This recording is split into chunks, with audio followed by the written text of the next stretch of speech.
Alright, so with a new ban list, the power level between decks shifted a bit. And today we're going to be talking about the top 5 best budget meta decks that you can pick up to do really well in the fresh post-ban list format. First, we have to kind of define what a budget deck is, but before we jump into the video, make sure you like it. It really helps the channel, and share your thoughts in the comments. I would love to know what you're decided to pick up for this format. So what is a budget deck? How do we define it? What I usually tend to do is I look at the core. If a core is somewhere around $100 to $150, maybe 100 is perfect, I would define this as a budget deck, because if you go into Yu-Gi-Oh anyway, you do choose it as a hobby, you decide to invest into it, then you must be excited about playing competitively. If you play casually, that's something completely different. You can do whatever you want. For the competitive meta game, I would say $100 is kind of what we're aiming for when we're talking about budget decks. Of course, we cannot go past the fact that you need non-engine. And lately, we've been needing more and more of that, which, to be honest, kind of sucks. The game is not at its healthiest right now. And also you have to be investing in all of these hand traps and going second cards and extra deck staples. And yeah, I am talking about the likes of SP and stuff. But when you decide to play a specific deck, you can always choose to borrow, if you can, a card that is extremely expensive. Like, I get that you're not going to be spending for SP, for example, immediately. Or something that's been seeing a lot of play lately is Mulcharmi Purulia. And you're going to be spending about $100 for an entire playset, which kind of equates to your entire deck at that point. So you have to decide for yourself and really weigh the pros and cons of investing into those cards. How much are you going to be playing? Which kinds of events are you going to be attending? Are you able to borrow the cards, or are you actually forced to buy them? You have to ask yourself all of these questions before you decide to invest into a deck. And if you feel like you maybe don't want to invest in a specific card, you may choose a completely different deck with a completely different win condition that doesn't really need those cards that desperately. But today we're going to be talking about some decks that actually do include the likes of SP and Mulcharmi and all of that, so you really have got to decide for yourself. But when we're focusing only on the cores, all of them are accessible. And also just a couple words about non-engine in general. If you decide to invest in hand traps and stuff, you're going to be able to play this forever pretty much, unless cards get hit. But that's the ban list. There's nothing you can do about that. But if you invest in a playset of Ash, Impermanence, Droll, Ogre, all of that, you can play that in every single deck pretty much. When you invest into staples once, you can reuse them, which is incredible because of all the reprints. Konami, they are at fault for many different things, but they have been giving us some pretty decent reprints in the past, and we have got to acknowledge this. I feel like a lot of hand traps, most of hand traps and going second cards are accessible right now, which is incredible. So you are not going to be spending that much if you're just getting into the game. Literally just, if you're a completely fresh player, it's not going to be that hard to get your hands on all of these play sets. And if you've had them from before, that's incredible. Just invest into the core and you're off to the races. So let's talk about the first deck. It's gonna be Tenpai Dragon. Now, Tenpai Dragon has been fairly accessible, and Pydra is also dropping in price a bit. Here we see on TCG Player, and of course you can always check out Card Market for all of your European needs, but the prices are very similar actually. So it was lastly sold for about $12 for a single copy, and for everything else in the core, you're not gonna be spending that much. Literally, it's just non-engine and your tiny Tenpai Dragon engine, which is very inexpensive. And one card we have to talk about is gonna be Trident Dragon. Look, there's 2 copies on the market. One of them is about $50, the other one is about $60. It is not that necessary, but you do need it for some clutch OTKs a lot of times. So if you're able to borrow this, because it's a fairly old card, so you might find players that are not even playing competitively and they might lend you the card or something. Or if you want, you can invest into it because your entire deck is quite inexpensive by itself, so you are still around the $100 mark.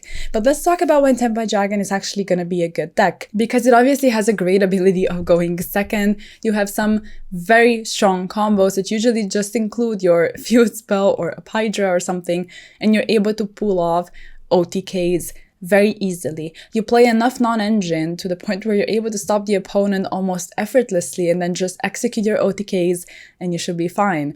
There are a couple downsides. One of them is the fact that if they send you first, you're going to struggle a little bit, but you can be prepared. Like sometimes players will even go into a game post-sighting with the intention, well, almost always that's going to happen, with the intention of going first because they know their opponent is going to make them go first. So you just prepare your sighting patterns and your boards and what you want to do beforehand. You still have access to Heretic Seal and all of that, and you can put up boards, not to mention you have enough non-engine, so your opponent is probably not playing through your board anyway, and when the turn passes back to you, you can just easily OTK them. There is the loss of prosperity. You still have one copy, but yeah, it does kind of suck for Tempai Dragon, but I still wouldn't say that you shouldn't play this deck because your consistency is a little lower. Another card is Sangan Summoning, which of course it is not a 3 anymore, and the card is really, really busted, but I still feel like it is not that great of a loss to where you shouldn't be playing this deck because it is going to be one of the top contenders. Moving on to another deck, which in my opinion is going to be extremely strong, is Ritual Beast. Mainly why that is because it's one of the rare decks that was not hit on the ban list whatsoever. The only card we have to focus on when it comes to an actual price tag is Spiritual Beast Tamer Lara. It is around $18. Lastly, it was sold for about $19, and you do need to play 3 copies, but the rest of the deck is inexpensive because in the set where Lara was printed in, which is Battles of Legend Terminal Revenge, all of the cards from the core received reprints. And you can invest into older prints if you want to, but of course you don't need to. And the difference is about 1 to 2 euros for all of those cards, but that stacks up. You know, if you save about €1 or 2 for every single copy of a card you invest into, you're going to be able to get this deck for fairly cheap. You can play Shifter, which is like one of the most important cards for this strategy. It is the top Shifter deck right now, and Shifter counters most of the meta. Not to mention that you have enough space for other non-engine, and your combos don't really suffer that much to hand traps, and I guess Nibiru is not that ideal for you. If they drop it in the correct point, it's gonna be a little tough, but still you have some combos of playing around it and through different hand traps. So I would say Ritual Beast is extremely well positioned in this meta, and it is not expensive. The next deck I want to focus on is gonna be Branded. Now, hear me out. Megatins are coming out in a couple days. I am not saying that you should buy Quem right now. It's about $40 still, and I always say I still remember the days when I could get one Quem for $15, or euros in my case, which right now is almost unimaginable. But please wait just a tiny bit and then invest into Quem once it releases as a Prismatic Secret Rare in the tins. As you can see by the chart, it is already dropping because the reprint was announced, but this is like the most expensive card for the deck pretty much. Everything else is Structure Deck, of course, and then you just have to replace 2 copies of Branded Fusion. But listen, Branded losing consistency is not as bad as Branded losing Sanctifier or Gimmick Puppet Nightmare. You can still go for all of those combos, and the Branded deck has always been quite broken, and the consistency loss doesn't hurt you that much because you have so many ways of accessing Branded Fusion regardless. Not to mention that you can play Grass, which is now accessible via Thrust, so you have new Thrust targets, or one that is like extremely strong, and if you want you can play versions of 60 card Branded and do those kinds of convoluted pile plays if you want to. You can also just go for a clean 40 or as close to 40 as you feel comfortable and play that. But yes, Gimmick Puppet Nightmare is toxic, but it is still part of the meta, and I genuinely believe Branded is going to be amongst the top decks of the format. Now, talking about the next deck, it's gonna be Labyrinth. Now, I could choose any other deck almost, because Labyrinth I wouldn't say is actually at the power level of Tempai Dragon or Ritual Beast, for example, but I still think it is a very solid deck if you pilot it well, if you build it well. It lost to Skill Drain. It is not that great of a loss in my opinion, because you have some amazing just counters overall to the meta with Daruma Karma Cannon. Equation Cannon is also incredible, and just overall I feel like Labyrinth is solid. It is just so good into the meta, but you have to pilot it well. You really have to think about your resources and what you want to accomplish and how you want to counter the top decks. I would say playing a control deck is always very tough because you have to be extremely familiar with what your opponent is trying to accomplish so you can really stop them in their tracks. Now, speaking about some cards that are a little more expensive, we have got to focus on Big Welcome. It's about $10 a copy, or I guess 12, which is not so bad. You can still play 3. We have it at 3 in the DCG, and there is also transaction rollback. Some people are cutting rollback. I wouldn't say it is the most necessary card for this deck, and a lot of them are also playing it at 2, which is pretty much ideal, and you can get those for about $20 a copy. Everything else is extremely inexpensive, and you can do whatever you want. Now, Labyrinth is also one of those decks that can play the likes of Chaos Angel and cards that are a little more expensive, but still you have got to keep in mind that you're not forced to do all of that. Again, I'm going to circle back to the point I made at the beginning of the video. You have got to decide what you want to do, what kinds of events you want to play, and if it's really worth investing into some of these cards. And as for the last deck for today's list, since we talked about skill drain, we have got to talk about the Runic Stun as well. Look, I'm not advocating for this deck. What I want to say though is it's very cheap.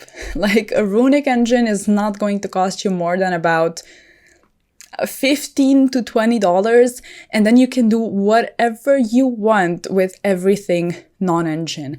You can go for Amano Ivato, Inspector Border, because you have got to replace your skill drain with something. And what's best to replace it with than toxic floodgates in the form of monsters? So losing to skill drain is not that horrific for the Runic Stun engine because you have so many stun cards that they just refuse to hit. You still have many one-offs that you're gonna be inevitably drawing into anyway with all of your draw power in the deck, and you're gonna be able to really stop some of the top decks and kind of slow down the game to your pace, and at that point you're going to be completely dominant. So as much as I know that, and we all know that it is a toxic deck, it is going to be one of the top decks in the meta, and you've got to be prepared for it. Now, if players know about all of these decks, like Branded, like Runic Stun, there's some very obvious counters to that, but I still wouldn't say that you shouldn't be playing those decks because Ash and Backrow removal exists, if you know what I mean. There are going to be a lot of decks viable in the next format, so you might be able to get away with playing these types of decks quite easily because your opponents cannot be prepared for every single deck under the sun. So, in my opinion, those 5 decks are going to be really strong in the next format, and you don't have to pay a fortune for any of them. But if you have any of your own ideas, please make sure to share them in the comments and let me know what you're going to be playing in the next format. And yeah, I'll catch you guys in the next video. Thank you so much for watching. Bye!